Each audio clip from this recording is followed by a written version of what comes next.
تو فلمی گانے سکھایا جاتا ہے، اپنی توتلی زبان سے کوئی گانا گا رہا ہوتا ہے، باپ دیکھتے ہیں ہنستے ہیں مسکراتے ہیں، ماں دیکھتی ہے مسکرا رہی ہے، لیکن لوگ سوچ نہیں رہے ہیں کہ بچپن میں اس کی ٹریننگ ہو رہی ہے اور بڑا ہوگا تو اس سے خطرناک اور اس سے گندی گانے بھی گائے گا، کیا اس وقت ہم اور آپ مسکرائیں گے؟ تو بچوں کی تربیت شروع سے ہی بہترین طریقے سے کی جائے۔ اسی طریقے سے جب بچے تھوڑے سے بڑے ہو جائے تو ان کی صحت کا بھی خیال رکھنا چاہیے، اس لیے کہ ہم اور آپ اس بات بالکل واضح طور پر جانتے ہیں کہ نبی صلی اللہ علیہ وسلم کے دور میں یا پھر اس سے پہلے کا بھی معاملہ تھا کہ جب بچے پیدا ہوتے کچھ دن کے ہو جاتے تو ان کی مائیں کیا کرتی تھی بھائی، وہ جو دائیاں آتی تھی دودھ پلانے والی دیہاتوں سے، ان کے ذریعے ان کو بھیج دیا جایا کرتا تھا۔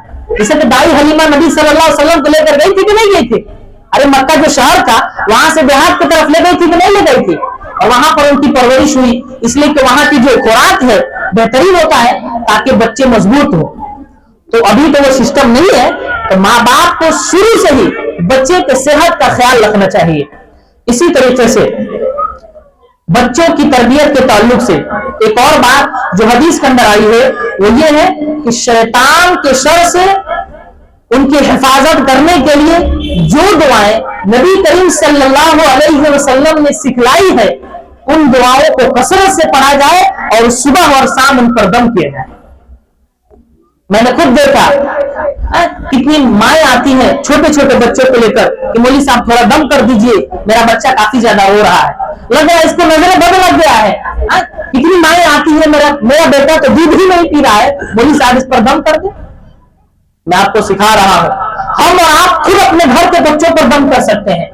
نبی صلی اللہ علیہ وسلم نے ہر انسان کو اس بات کا اختیار دیا ہے، تو انسان ان دعاؤں کو پڑھ کر صبح اور شام اپنے بچے پر دم کرے گا تو کسی طرح کی کوئی شیاطین حملے ہم پر آپ پر اور آپ کے بچوں پر نہیں ہونے والا۔ تو سب سے پہلی چیز یہ ہے کہ شام کے وقت جیسے ہی سورج ڈھل رہا ہو اس وقت خاص طور پر چھوٹے چھوٹے بچوں کو اپنے گھروں کے اندر رکھ لیا جائے، ان کو تنہا نہیں چھوڑنا چاہیے حدیث کی روشنی میں، اس لیے کہ اللہ کے نبی نے کیا فرمایا کہ جب شام کا وقت ہوتا ہے، سورج ڈھلنے کا وقت ہوتا ہے، شیاطین اپنے گروہ بنا کر علاقے کے اندر بستی کے اندر گھوم رہے ہوتے ہیں، اس وقت خصوصی طور پر بچوں کے اوپر حملہ کرتے ہیں۔